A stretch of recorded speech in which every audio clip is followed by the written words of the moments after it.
eRadio. It's Ask Nicki right here on eRadio, and this week's topic is Hot and Unbothered. How to have the sex you always wanted. Chatting to professional sex coach Nicki Brivik from Ask Nicki. Nicki, welcome back again. Hope you're doing well. Yes, thanks, Ian. Thanks for having me again.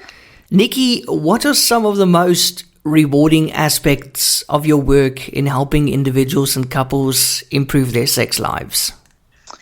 I love to help people achieve their pleasure potential because it really lubricates every relationship.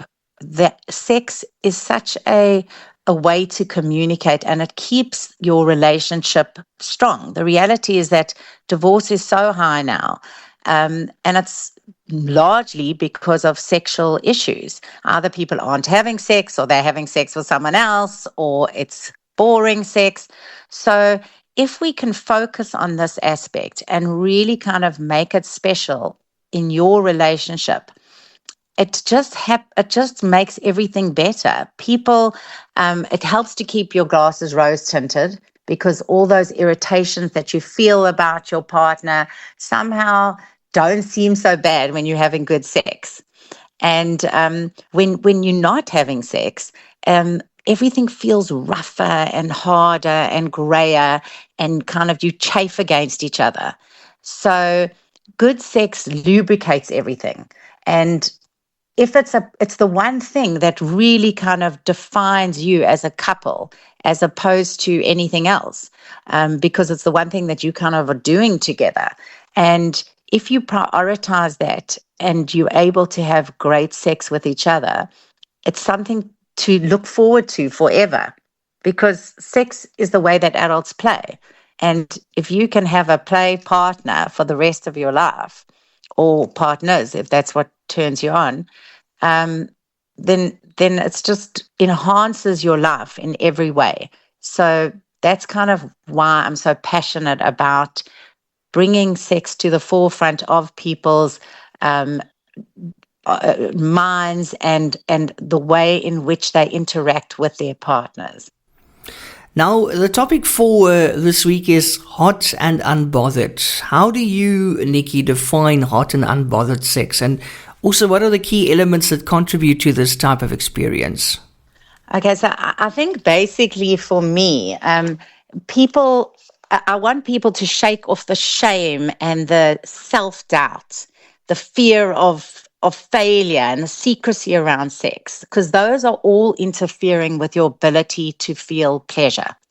So if we are able to do that, and we can embrace sex as our kind of God-given right to enjoy and enhance our lives, then that's kind of what I would like people to do, so that they can have the hot and unbothered sex that we should all be having. Because what distinguishes us as human beings is that we're able to feel pleasure. Why don't we work on this area of our life? So that's kind of what I want people to do, is start working on this aspect of their life, so that you can have the hot and unbothered sex that you deserve and should be having. And now we come to communication once again. Many people struggle with communication in their relationships or marriages, and especially when it comes to communication about sex. What advice do you have for couples looking to have more open and honest conversations about their sexual desires and preferences? So obviously, like I said last week, communication is lubrication. It's how you say it. When you're in the bedroom, you should be very specific. So verbally, behaviorally, visually. So you can move your hand, you could shift your body, you can put your hand on top of your partner's hand and show them what you like. You can moan and sigh, because moaning and sighing is a great way to show your partner what you like. It's just that we need to kind of be more exacting when we show what we want, but just do it in a nice way when you're in the bedroom. When you're out of the bedroom, well, that's when you can kind of use words to tell your partner, but use things like, I like this, or wouldn't it be fun if we tried, instead of criticism, because that will obviously scare your partner off. So we just have to be careful about how we communicate. But the more you do it, the easier it becomes, and the more open you are, and the more open you are with each other, the better the sex life. So I think that's kind of where we want to go with our hot and unbothered. So how we've got the communication, but now how do we have that hot and unbothered sex life that we want to be having? And I think that's kind of where we have to look at the two sides. The one is touch. Now, I know that's kind of where most people focus on touch, but people kind of go straight for the hot stuff, the genitals. And I think the thing is that we need to start exploring all different kinds of touch. How can you cultivate arousal through touch so that you can provoke and tease and tantalize? And I think this is something that a lot of us kind of forget, especially when we are in long-term relationships. We forget to take the time to explore each other's bodies. We kind of fall into a pattern. We have a script that we follow when we want to have sex. And let's not lie, scripts are boring. If we're having sex the same way every single time, that's what gets boring. Yeah, so I think that's the thing. Our desires shift and change as we age. And we need to see our bodies and our partner's bodies as an endless exploration of new and exciting places to find what gets you turned on, what gets your partner turned on. And we do know that that orgasms and more intense orgasms occur when more time is spent on building arousal. Now, if you actually look, research shows that in heterosexual couples, often the entire sex act is between 6 and 8 minutes. Now, a woman, the average woman, takes at least 20 minutes of clitoral stimulation to actually orgasm. So you can see, and I know we are going to have another conversation about the orgasm gap, so I'm not going to go into that now, but you can see that we need to spend more time getting each other aroused. And that is kind of using, I'm going to talk about other stuff, but touch. Now, I'm not just saying touch on the genitals. I'm saying our bodies we are a galaxy of nerve endings. So explore your partner and your own body for all those different nerve endings. Those are our erotic zones. And the other word is erogenous zones.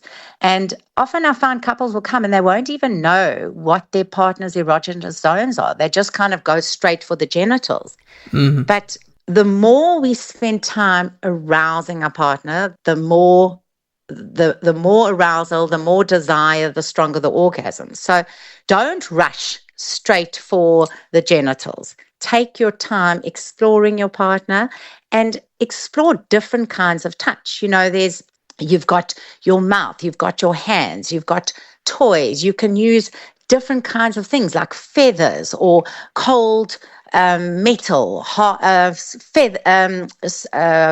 wax or ice or breath. If you blow on your partner's body, or you do like a wet trail, if you kind of lick up their body and then you blow down onto their body, when last did you do that?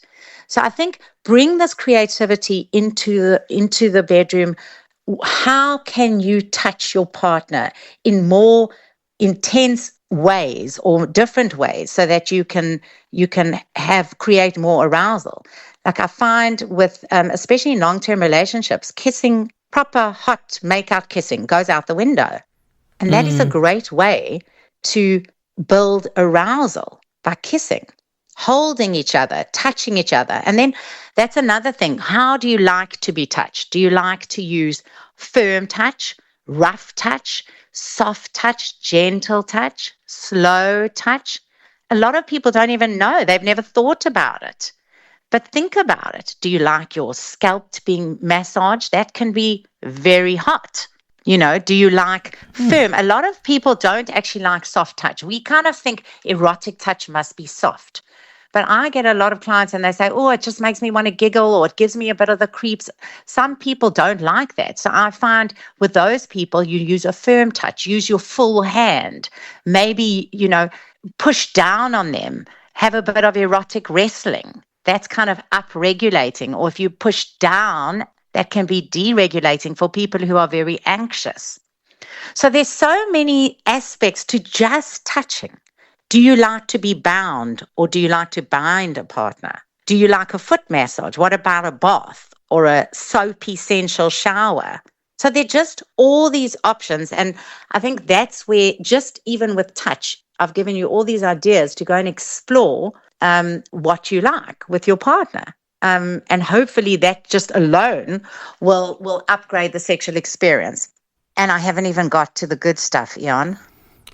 Carry on. Is it getting hot in here? Yes, carry on. So obviously the good stuff is the genitals. And what a lot of people do not know, and that are not taught in sex education, is that most of the nerves needed for female orgasm are on the outside of our genitals.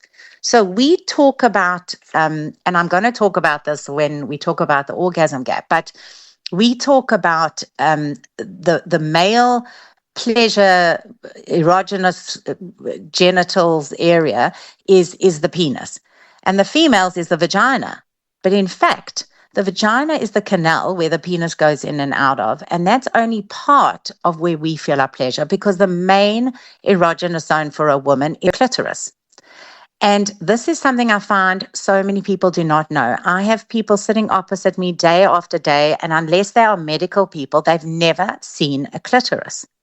Now, the clitoris is not just that little hood that you see at the top of the vulva. So I call it the vulva, because the vulva is all the external part of a woman's private parts, and that is where the magic happens.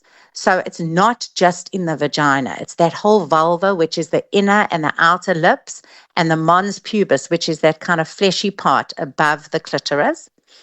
And the clitoris, this is the most amazing thing. It's not just that little tip that you see. That is just the tip of the clitoral iceberg, because the clitoris actually looks like a wishbone, and it's got legs and glands that go right behind the vulva, behind the lips. So you don't want to just go straight for that tip of the clitoris, because that can often be too sensitive. You want to stimulate the whole area of the vulva for your partner. And women need to know this about their vulvas themselves, because then they will start realizing that actually the whole area feels good. And often going just for the tip is too sensitive. You only want to go there when you are very, very aroused. So it's basically getting to know your vulva, getting to know your partner's vulva, and learning what turns you on, because every vulva has its own personality. It's some people like different stroke variation, different pressure, and that's something you need to learn with yourself and with your partner, so that you can share it and bring that into the bedroom to start having that very hot and unbothered sex that we were talking about. So becoming clitorate is essential if you want to be having great sex. Nicki, how does exploring and understanding one's own sexuality contribute to having better sex? And also, what are some steps that individuals can take to connect with their own sexual desires and fantasies? Okay, so obviously masturbation is essential. Knowing your own body so that you can share it with your partner. I find this is obviously often a taboo subject. People, especially when it comes to women, they don't want to talk about masturbation. They don't want to, there's shame around it. And the reality is, if we don't know our own body, how are we going to be able to share that with our partner? And it's so weird. I'll say to a client, well, which side of your clitoris is more sensitive? They'll be like, I don't know. And I'll say, well, which eye do you see better out of? Or which arm is stronger? Which leg is your preference? People know about their bodies, but they don't know about their genitals. And they often don't know about their partner's genitals, even when it comes to men. I'll say, have you ever watched your partner masturbate? And they'll say no. And if we don't know how firm pressure does your partner like?